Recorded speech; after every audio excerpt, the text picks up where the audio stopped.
Hola, doctores. Vamos a hablar sobre la embriología. Vamos a estar hablando aspectos desde la parte de la concepción o desde el inicio hasta la parte de sistemas que, o hasta la parte de la embriología por sistemas que nos comentan en el libro del asma. Vamos a empezar sobre la embriología y la relevancia clínica y la perspectiva histórica. Primero, tenemos que saber qué es la embriología.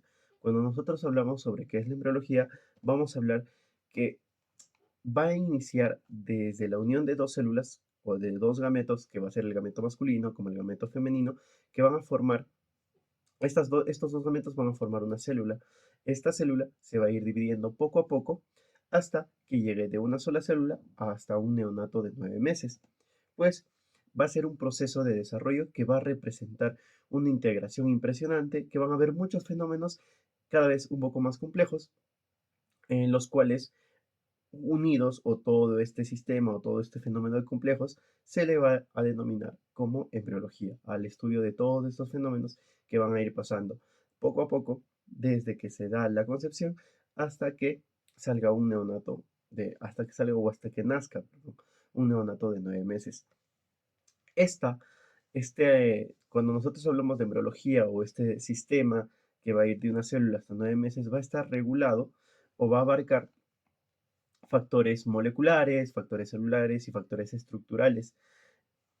Y todo esto va a estar regulado por lo que es la genética, por lo que es el material genético que encontramos a nivel del núcleo celular. A nivel de este núcleo celular vamos a encontrar los cromosomas y dentro de estos cromosomas va a estar toda esta estructura del ADN y lo cual va a mantener esta genética o va a dar este patrón genético para que se pueda ir formando el, el neonato o el producto desde la concepción hasta los 9 meses, ¿no? O hasta que el producto nazca, a veces van a ser en en menos tiempo, como se darían los, los bebés prematuras. Y la mayoría de los cambios del desarrollo van a ocurrir en los periodos embrionario y fetal. Cuando nosotros hablamos de un periodo embrionario es cuando recién va a partir o nos vamos a encontrar en la parte del embrión en las cuales va a haber esta formación de todos los órganos y cuando ya hablamos de la parte fetal vamos a hablar más en el crecimiento. Entonces, si nosotros preguntamos en qué parte o en qué etapa ocurre más la formación de órganos, pues se va a dar en la parte o en el periodo embrionario. Mientras que cuando hablamos del periodo fetal, en este periodo fetal va a ser más la etapa o la etapa, en esta etapa lo que va a ocurrir es la etapa del crecimiento. Va a ser muy rápido el crecimiento que va a duplicar su tamaño, va a duplicar su peso, pero toda la formación de los órganos va a ocurrir en la parte o en el periodo embrionario, que más adelante vamos a ver de qué tiempo hasta qué tiempo van a estar durando para, para poder ver todos estos fenómenos que ocurren en la embriología. Y los periodos de la embriología, según Lagma, nos comentan del periodo de la embriogénesis, o también llamado organogénesis. ¿Por qué? Porque se va a estar formando todo lo que son los sistemas y órganos, en las cuales va a ser una duración, o va a tener la duración aproximada de las 8 primeras semanas del desarrollo humano. Va a ser un proceso de evolución desde una célula y su avance por el periodo de establecimientos desde los esbozos de los órganos. Acá va a haber la formación del corazón, va a haber la formación de los tejidos, la formación de los miembros, tanto superiores e inferiores. Mientras que cuando hablamos de un periodo fetal, que sería el siguiente periodo, pues vamos a hablar de un periodo de crecimiento. Ahí va a continuar o va a haber la diferenciación al tiempo que el feto crece y va a ir ganando peso. Este periodo fetal va a iniciar al finalizar el periodo de la embriogénesis, por ejemplo, o más o menos al final de las 8 semanas y al inicio de las 9 semanas, hasta el nacimiento. Y cuando ya hablamos de todo este crecimiento o de todo después del periodo fetal y del periodo embriológico, pues todos estos periodos van a estar realizados o se va a llegar a dar porque va a haber una inducción de señales moleculares. Y aquí vamos a hablar más o menos esta regulación que se van a dar por medio de las señales moleculares. Todo este proceso, desde que nosotros lleguemos desde el periodo embriológico, desde el periodo de organogénesis y el periodo fetal, pues estos dos lo vamos a unir y vamos a hablar de un desarrollo embrionario que va a estar dirigido por genomas. Estos genomas van a ser la información que va a codificar el ADN en secuencias denominadas genes que van a codificar proteínas. Estas proteínas van a ser estructurales, van a ser funcionales, los cuales, cuando ya hablamos de unas proteínas estructurales, pues pueden formar ciertas estructuras, pueden formar ciertas moléculas, los cuales van a ser necesarios para que funcione todo o para que se dé la función de todo este desarrollo embrionario. Existen alrededor de 23.000 genes en el genoma humano, y cuando hablamos de esta codificación o cuando hablamos de que todas estas proteínas que van a ser reguladas por el gen o que se van a crear por el gen, vamos a estar hablando de una expresión genética. Y aproximadamente de los 23.000 genes que hay en el humano, solo corresponden a la quinta parte del número esperado, que ya cuando se completa este proyecto del genoma humano.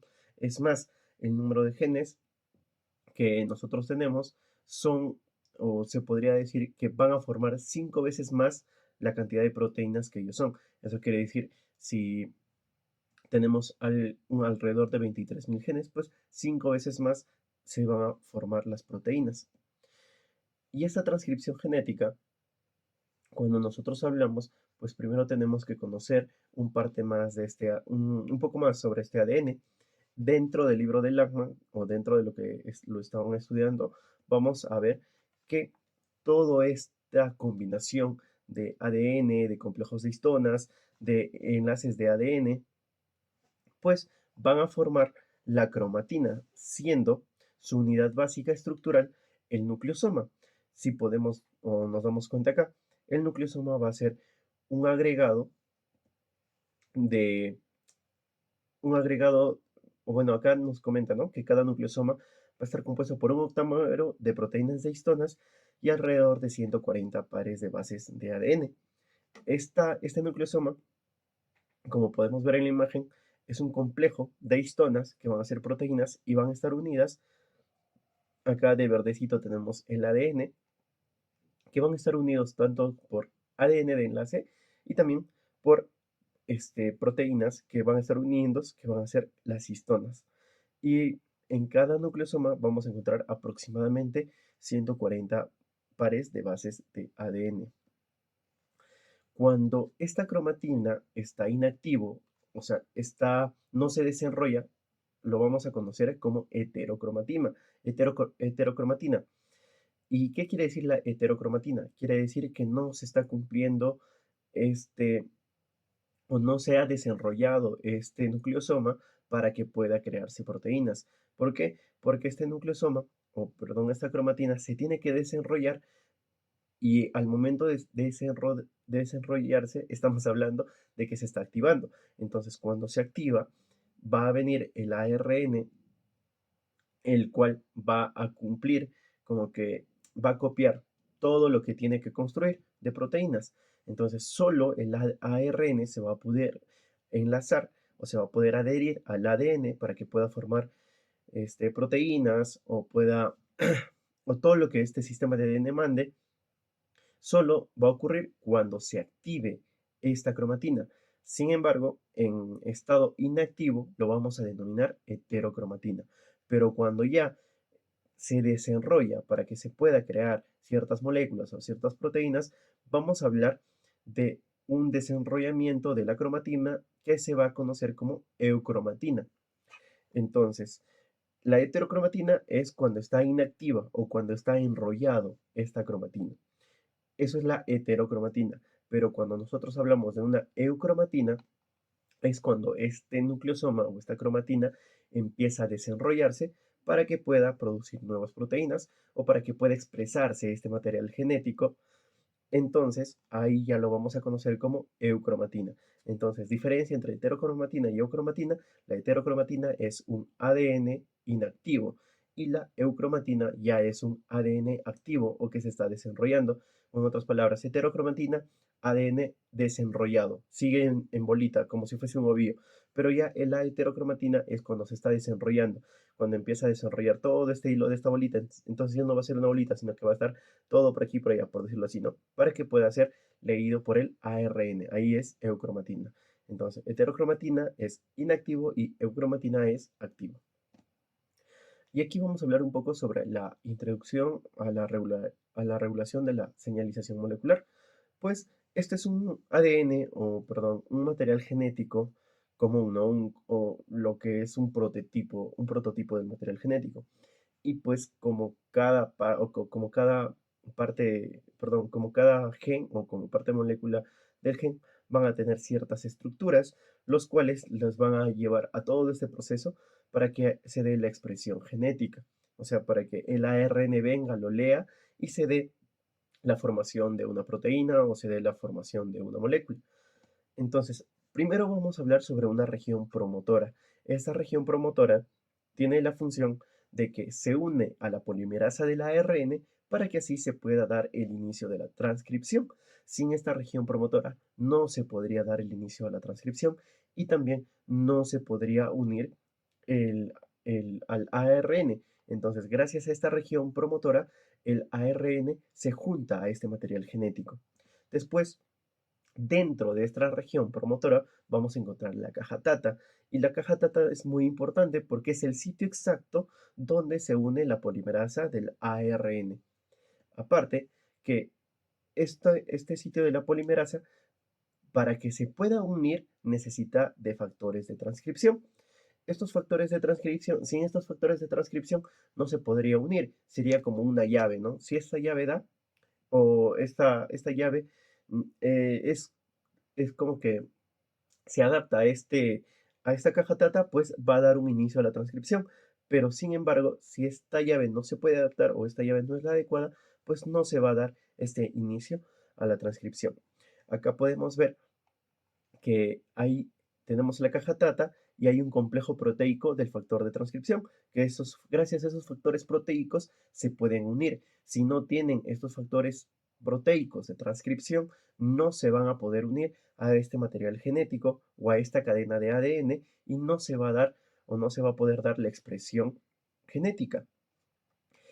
Y después de que se una este factor proteico, o esta polimerasa del ARN, gracias al factor proteico, después de que se unan, va a iniciar un sitio de inicio de transcripción, el cual nos va a estar diciendo o nos va a estar dando ya la unión de entre el ADN y la unión entre el ARN. Suponiendo que este es el ARN y este es el ADN, pues el ARN va a venir, ya se va a unir.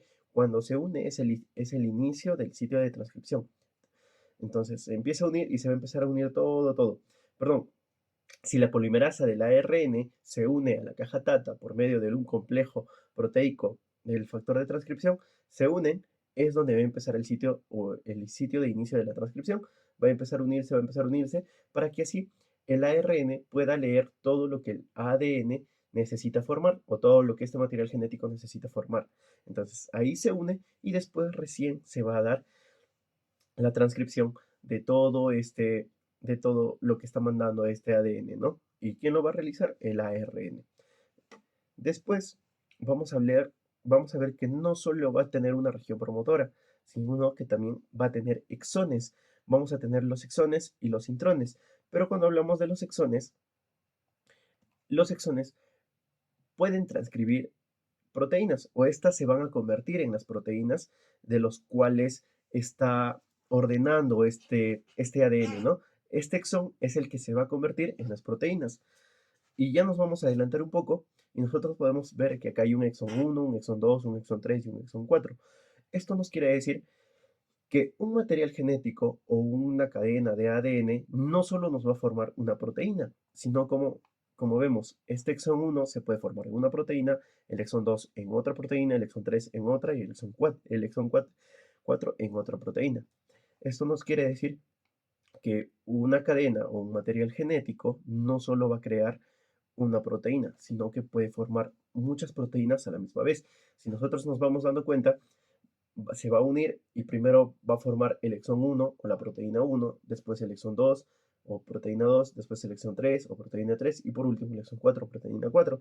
Y nosotros nos podemos dar cuenta que eso solo se va a dar o eso se va a dar en una sola lectura del ARN. Y aparte de los exones, para que se puedan formar o para que éstas se puedan convertir en proteínas, pues vamos a tener a los intrones, que los intrones se van a transcribir, se transcriben para formar proteínas, pero esto se va a eliminar en el proceso post-transcripcional. ¿Qué quiere decir? Que cuando termina toda esta transcripción, estos intrones se van a eliminar. Sin embargo, ayudan para que los exones se puedan convertir en proteínas o se puedan transcribir en proteínas. Eso es muy importante, es la función muy importante en el caso de los intrones. ¿Quiénes se forman en proteínas? Los exones. ¿Quiénes ayudan a que los exones se formen en proteínas o se transcriban en proteínas? Los intrones. ¿Quiénes van a ser eliminados después de esta transcripción? Los intrones. Después vamos a ver que hay un codón de inicio de traducción. Este codón de inicio de traducción identifica el primer aminoácido de la proteína. Esto quiere decir, por ejemplo, vamos a formar, ¿no? Suponiendo, como ejemplo, vamos a formar un, un dedo, por decirlo así. Pero en realidad esto es a nivel de proteínas. Pero vamos a imaginarnos, ¿ya? Vamos a formar un dedo. Para que se forme un dedo, primero tenemos que dar como inicio como con la uña. Entonces, este codón de inicio de traducción es que dice, no, ya, primero para formar el dedo necesitamos la uña. Esa es la primera parte. Entonces, agarra la uña y ya, ¡fum!, empieza a formar el dedo. Entonces, ya teniendo la uña, se sabe, o este material genético sabe que va a formar el dedo. Entonces, va formando poco a poco. Es similar, solo que a nivel de proteínas. Entonces, vamos a formar una proteína X, pero en eso no solo hay proteína X, sino hay proteínas, a veces todo el abecedario, ¿ya? Pero nosotros queremos formar la proteína X. Entonces, este codón de inicio de traducción va a identificar a la primera parte o al primer aminoácido que va a formar esta proteína X. Es como que si, pero sin embargo, o suponiendo que este codón de inicio va a formar, no sé, es otro ya, otra lectura genética, va a formar una proteína A. Entonces tiene que agarrar el inicio de la proteína A para que no se forme una proteína B, ni C, ni D. Entonces, este codón de inicio de traducción es el que se va a unir al primer aminoácido de la proteína y así va a formar una proteína específica. No es que ya agarro cualquier cosa y empiezo a formar. No, sino que todo esto está regulado por el material genético a nivel del codón de inicio de traducción. Entonces, este es el que va a identificar el primer aminoácido de la proteína. Ahora, cuando nosotros hablamos de una secuencia potenciadora, esta secuencia potenciadora es muy importante porque van a haber elementos regulados que van a ser, son elementos reguladores del ADN que activan la utilización de los promotores para controlar su eficiencia y velocidad de la transcripción a partir del promotor. ¿Qué quiere decir esto? Que estos potenciadores, imaginemos, ¿no?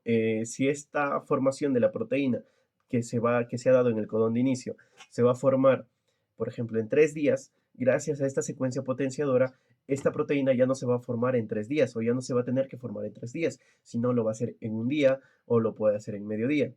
Pero hay, cuando esta secuencia no funciona como potenciador, sino que inhibe o hace más lento esta formación, lo vamos a llamar como silenciador. Cuando ya nosotros hablamos de inhibir, quiere decir que ya no se va a formar esta proteína. ¿Cómo ocurre? Imaginemos, se tiene que crear 10 proteínas, ya, 10 proteínas, pero el material genético, en su afán de crear estas 10 proteínas, ha agarrado unos 13, unas 13 cadenas de ADN.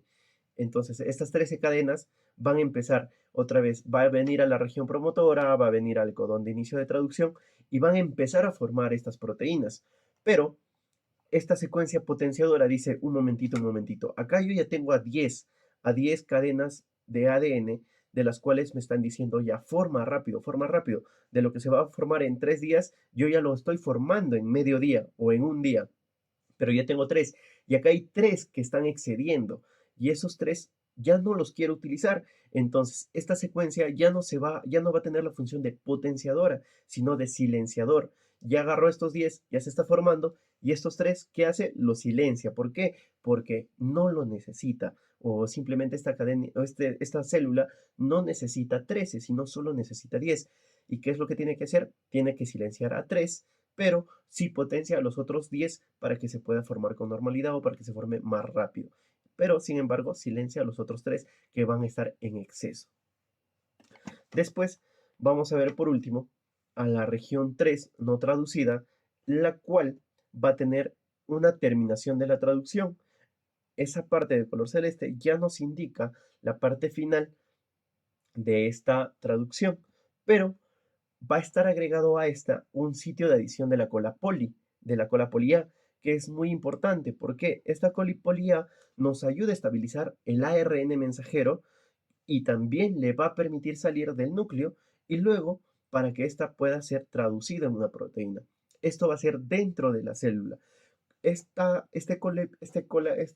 sitio de edición de cola polía es como que, imaginemos que acá está la célula, pero por dentro está el material genético y el ARN mensajero ya agarró el mensaje y ¿qué tiene que hacer? Tiene que llevárselo hacia afuera, ya tiene que llevar hacia los sitios donde se van a formar estas proteínas, donde va a ser en su mayoría en los ribosomas. Entonces, para que pueda salir de esta capa que va a ser el núcleo de la célula, para que pueda salir, le tiene que ayudar la cola polía, porque si esta cola polía no le acompaña, por decirlo así, o no le ayuda a salir, este ARN mensajero va a ser destruido. Por eso es que es muy importante esta cola polía.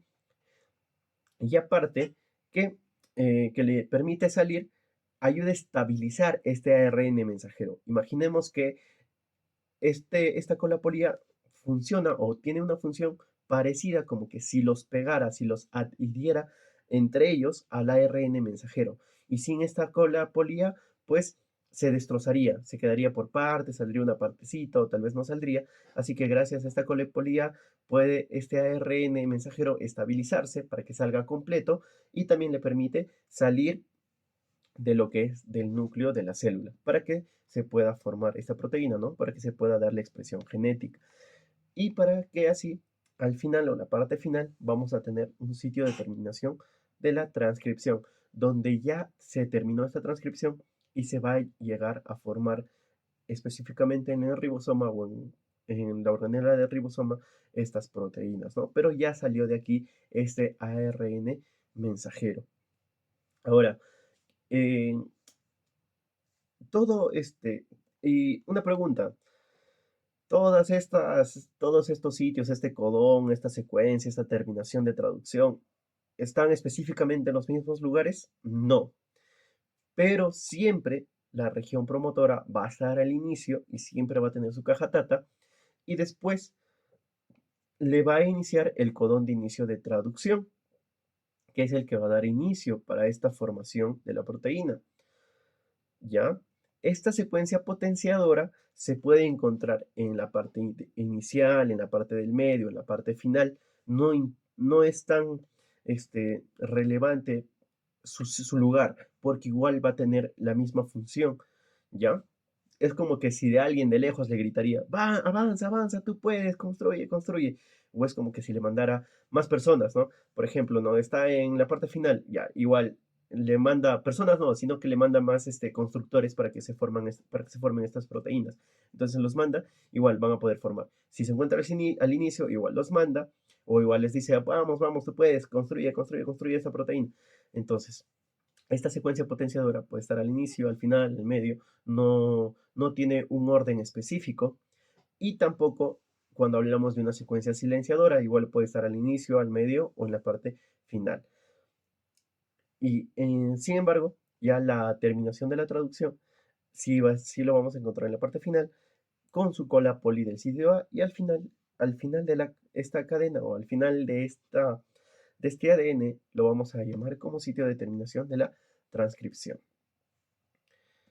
Y ahora vamos a hablar sobre la metilación del ADN, que va a reprimir la transcripción. ¿Qué quiere decir reprimir la transcripción? Quiere decir que toda esta formación o toda esta secuencia que ocurre entre la unión del ADN y el ARN, que va a empezar a unirse y se va a plegar para que así se pueda formar, imaginemos que venga alguien que no deja pase o que no quiera que se construya esta proteína, ahí vamos a estar hablando que va a reprimir a la transcripción, no se va a llegar a dar esa transcripción. Eso esa es una de las funciones de la metilación del ADN, impide que esta transcripción se pueda llegar a terminar. Entonces, se puede quedar un exón 1 y ahí queda esta formación, ya no llega un exón 2, 3 ni 4. O es más, solo se queda hasta el codón de inicio de traducción. Empieza a formarse, pero llega la metilación y ya no se llega a formar nada. Estos van a ser, esto va a ocurrir cuando hay ciertos genes que van a ser silenciados por este mecanismo y uno de los, o como ejemplo, tenemos a uno de los cromosomas X en cada célula de la mujer, se va a inactivar y esta inactivación se va a dar gracias a la metilación. Y lo mismo vamos a ver, ¿no? Cuando tenemos un varón y una mujer, tenemos en la parte en el gen sexual, en el varón tenemos XY y en la parte de la mujer tenemos XX. La metilación en el varón va a reprimir al cromosoma X y así solo se va a expresar el cromosoma Y. Pero cuando ya hablamos de en las mujeres, que son dos cromosomas XX, pues en este caso la metilación se va a dar a una X, puede ser a esta X o a esta X, las cuales va a ocurrir metilación y solo se va a expresar uno, ¿ya? Para eso ocurre la metilación del ARN, que va a reprimir. También es responsable de la impronta genética, que como les comenté, solo se expresa un gen heredado, o bien del papá o bien de la mamá, y el otro se va a silenciar o va a ocurrir metilación. ¿Y cómo es que se reprime la transcripción? Pues habíamos hablado que sí o sí, para que se dé inicio esta transcripción, inicia en la parte, como podemos ver, en la región promotora, en la parte inicial, justo donde encontramos la caja tata. Justo a ese nivel inicia esta transcripción, o ahí va a ser el inicio entre la unión del ARN y del ADN, se van a empezar a unir. Pero si hay algo, una metilación, ocurre algo que no lo deja unir, es más, se quiere pegar pero lo separa, se quiere pegar y lo separa, pues ahí es donde va a ocurrir la impronta genética, o no se va a unir, o no se va a expresar esta parte del material genético del ADN. No se va a unir, así que no se va a poder dar esta transcripción. Y ahí es donde ocurre la metilación del ADN, o esto ocurre por la metilación del ADN. Entonces, va a impedir la unión de factores de transcripción o si no va a alterar la unión de las histonas. Y para recordar cuáles eran los factores de transcripción, pues lo encontramos a nivel de la caja tata. Si no se unen gracias a estos factores o estos factores de transcripción no son las indicadas, no se va a poder unir. O así sean las indicadas y viene la metilación y lo impide, pues no se va a dar esta transcripción genética. Entonces, una de las funciones de la metilación es que impide la unión de los factores de transcripción o también va a alterar la unión de las histonas. Por ejemplo, ahí tenemos las histonas, el material genético y pues lo que da origen a la estabilización de los nucleosomas y a un ADN firmemente desenrollado que no se puede transcribir. Esto quiere decir que este material genético o este ADN va a estar bien enrollado, demasiado enrollado. La metilación lo va a enrollar bien. Entonces, cuando se quiere transcribir o cuando se quiere desenrollar, esta metilación le impide. ¿Por qué? Porque está bien estabilizado, está bien enrollado gracias a la metilación. Entonces, esta metilización lo tiene bien enrollado, evita a que éste se pueda desenrollar. Y si se desenrolla, pues recién va a ocurrir la transcripción. Pero sin embargo, al evitar a que se desenrolle, pues va a inactivar o va a reprimir esta transcripción. Y alrededor de 40 a 60 genes humanos van a sufrir impronta y sus patrones de metilación se establecen durante la espermatogénesis o la ovogénesis. En la siguiente clase ya vamos a ver un poco sobre espermatogénesis y ovogénesis, que a ese nivel ya se está dando la impronta entre 60 a 40 genes humanos justo a nivel o justo o durante la espermatogénesis y la ovogénesis. Ahora, vamos a tener otros reguladores de la expresión genética. Si bien solo existen 23.000 genes, el número potencial de proteínas que se puede sintetizar va a ser aproximadamente 5 veces más de estos genes de lo que tenemos. Y cuando nosotros hablamos de una transcripción inicial de un gen, vamos a denominarlo como el ARN nuclear. Es cuando se está iniciando. Y en ocasiones vamos a ver un ARN premensajero. ¿Qué quiere decir un ARN nuclear y un ARN mensajero? ¿Cómo lo vamos a diferenciar? Si nosotros regresamos acá un poco, en lo que ya hemos explicado, aquí tenemos toda esta secuencia de ADN o todo este gen, ya. Cuando nosotros hablamos de un ARN nuclear, es cuando el ARN se une a toda esta cadena o a todo este sistema, perdón, a toda esta cadena del ADN. Entonces, acá está el ADN y acá está el ARN. Cuando se junta y copia todo, cuando está ahí copiado, cuando está juntado, vamos a hablar de un ARN nuclear. Pero ya cuando este se separa de esta cadena del ADN, se separa, vamos a hablar de un ARN mensajero. Este ARN mensajero va a ser el que va a estar yendo al ribosoma y se va a formar en proteína. Así que ARN nuclear cuando está junto, ARN mensajero cuando se está separando. ¿Y cuál es la diferencia? ¿Por qué no son iguales? ¿Por qué? Porque cuando nosotros hablamos de un ARN nuclear, vamos a estar hablando que en este ARN nuclear vamos a tener exón 1, vamos a tener tanto exones como intrones. Y si tenemos exones e intrones, va a ser más largo. Sin embargo, cuando ya se está saliendo, los intrones van a salir y al momento que salgan estos intrones van a estar llevando esta proteína. Entonces nos podemos dar cuenta que el ARN mensajero va a ser más corto. ¿Por qué? Porque ya no va a tener, ya no va a tener intrones, solo va a tener exones. Esa es la diferencia entre el ARN nuclear y el ARN mensajero. Bueno, vamos a volver acá. Y el ARN nuclear es más largo que el ARN mensajero. ¿Por qué? Porque va a contener intrones, que son eliminados o desempalmados ya al momento de convertirse en ARN mensajero cuando se desplaza desde el núcleo hasta el citoplasma. Entonces, ¿cuál es más largo, el ARN nuclear o el mensajero? Pues el más largo es el ARN nuclear. ¿Por qué? Porque este contiene intrones y el ARN mensajero ya no contiene intrones. Por eso es que va a ser más corto. Y por ejemplo, acá tenemos en la imagen que, por decir, aquí en la proteína 1, la parte verde son exones y la parte que está de color medio lila, medio rosado son intrones. Aquí podemos hablar de un ARN nuclear. ¿Por qué? Porque tiene exones y tiene intrones. Pero cuando ya se eliminan estos intrones, vamos a hablar sobre el ARN mensajero que va a codificar una proteína 1. Además, habíamos dicho, recuerdan, que una cadena o una secuencia de ADN no solo va a formar una proteína, sino puede formar 2, 3, 4 proteínas. Entonces, vamos a crear una proteína 2, una proteína 3, y así se pueden ir formando las proteínas necesarias o las proteínas que esta cadena está ordenando o está mandando a que se formen. Y cuando estas proteínas, tanto 1, 2 y 3, vienen de un mismo gen, se les va a denominar isoformas de empalme o también van a ser llamadas como variantes de empalme o formas de empalme alternativas. Y esta inducción y formación de los órganos se forman por interacciones entre las células y los tejidos. Esto lo vamos a conocer como inducción. Una célula va a inducir a otra para que se forme ya sea en un tejido sanguíneo, en un tejido muscular. Ejemplo, ¿no? Tenemos una célula X, una célula acá y acá tenemos muchas celulitas, entre 5 o 6 células.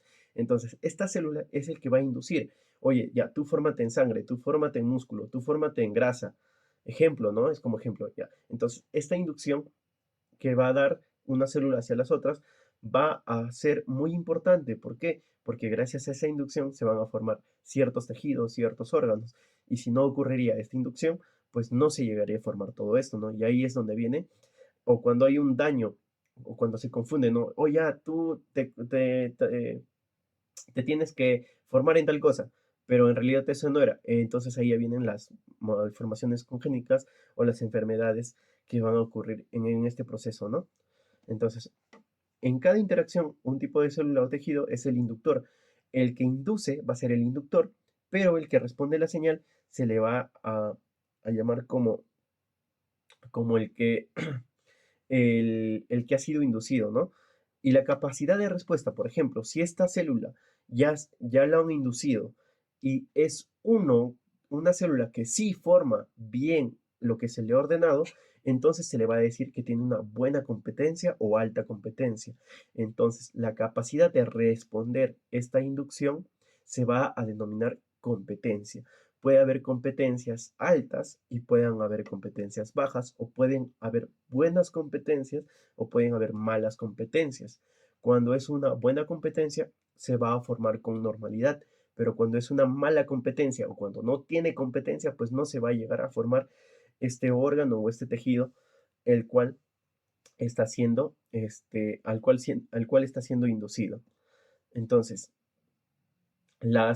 ¿dónde ocurre más esta interacción? Pues ocurre entre las células epiteliales y las células mesenquimatosas, que se van a denominar las interacciones epitelio-mesenquimatosas o epitelio-mesénquima.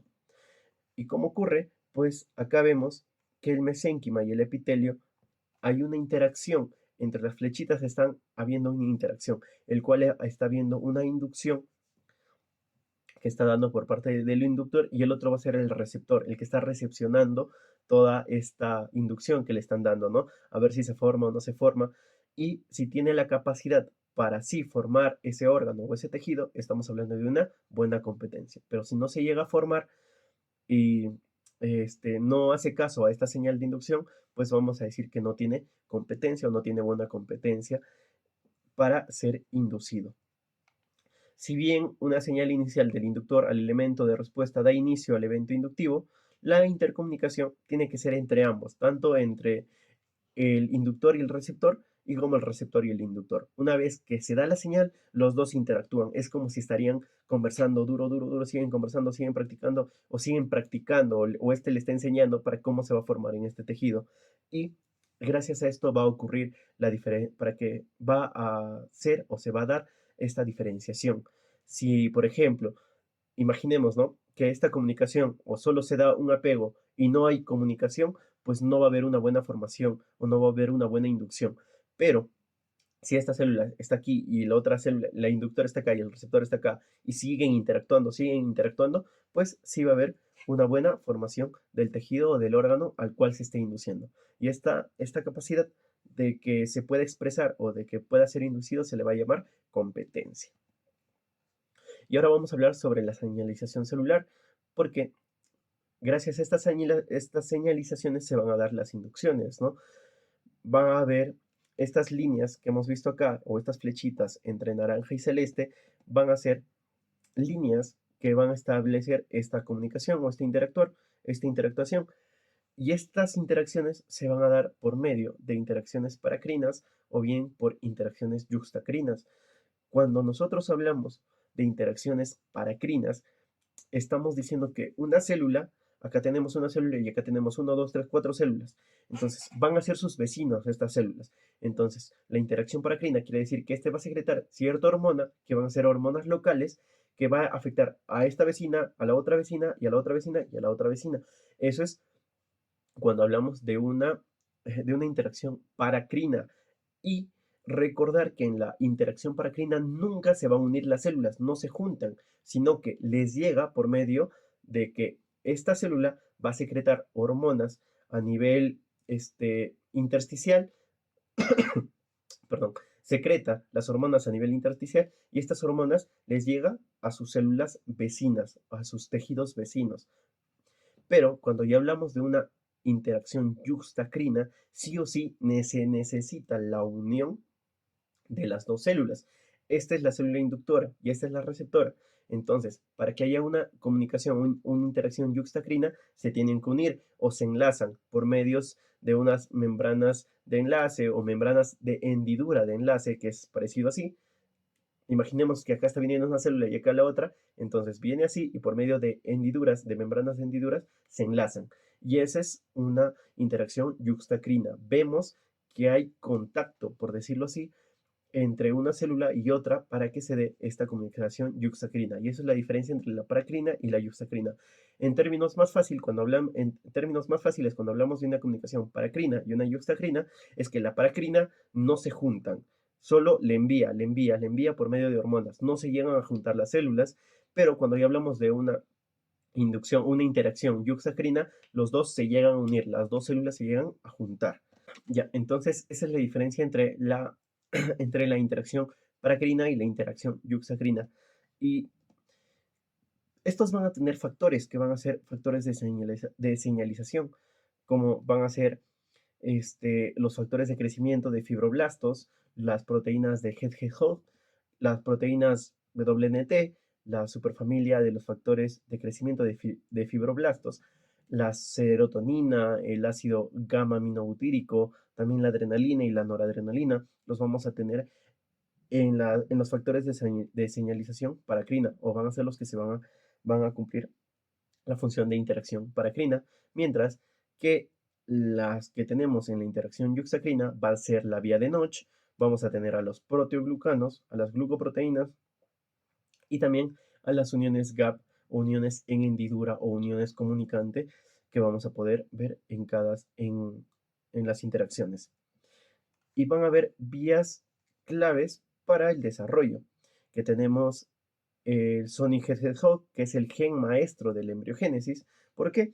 Porque establece gradientes de concentración e incluyen a las células para convertirse en tejidos y en órganos distintos. Y no solo se va a ver implicado un órgano o un tejido, sino que van a haber muchos, como por ejemplo está la diferenciación neuronal, la formación de los vasos sanguíneos, la especificación que va a ser de la angiogénesis, la segmentación de somitas, el desarrollo de las células beta del páncreas, la diferenciación de las células B y T del sistema B y T del sistema inmunitario, también el desarrollo de las células ciliadas del oído interno y la tabicación del tracto de salida cardíaco.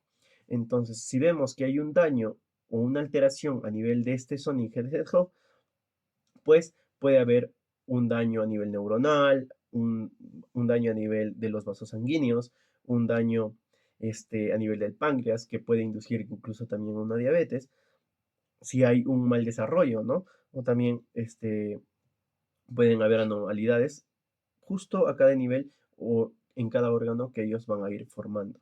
Y también tenemos como vía importante de señalización a la vía de Notch, que está implicada en la proliferación celular, también en la apoptosis, que es la muerte celular programado, y en la transcripción y en las transcripciones epitelio-mesénquimo.